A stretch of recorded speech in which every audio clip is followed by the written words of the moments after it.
Welcome to Christ church YouTube channel. Daily గాస్పల్కి మీకు స్వాగతం. రోజు దేవుని వాక్యం మార్కు 3:35. దేవుని చిత్తము చప్పున జరిగించువాడే నా సహోదరుడు అనియు సహోదరురాలనియు తల్లి అను చెప్పెను.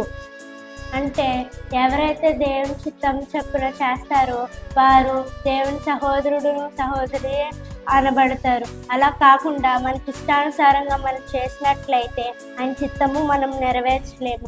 అలాగే మనం లోకంలో శరీర ఆశను ఏవైతే మనకు ఉంటాయో అవన్నీ మనము వదులుకోవాలి. అలా చేసినట్లయితే మనము ఆయన చిత్తానుసారంగా మనం నడుచుకుంటాము. మనం ఈ లోకంలో నడిచినప్పుడు చాలా శ్రమలు వస్తాయి, కష్టాలు వస్తుంది. అయినను ఆయన ఇష్టానుసారంగా మనం నిలబడినట్లయితే, ఆయన చిత్తానుసారంగా మనం చేసినట్లయితే ఆయన సహోదరుడు సహోదరి అనబడతాం. ఆయనతో ఒక నిబంధన కలిగి మనం జీవించాలి, ఒక వడంబడి కలిగి మనం జీవించాలి. అట్లు మనం చేసినట్లయితే ఆయన్ని పొందుకోగలుగుతాం. అలాగే ఈ లోక ఆశలను మనము వదులుకున్నట్లయితే, ఆయన పూర్తిగా మనము విశ్వసించినట్లయితే ఆయన చిత్తాన్ని మనము గ్రహించినట్లే. ఈ చిన్న వాక్యం మీలో ఫలించాలని కోరుకుంటూ అందరికీ వందనాలు.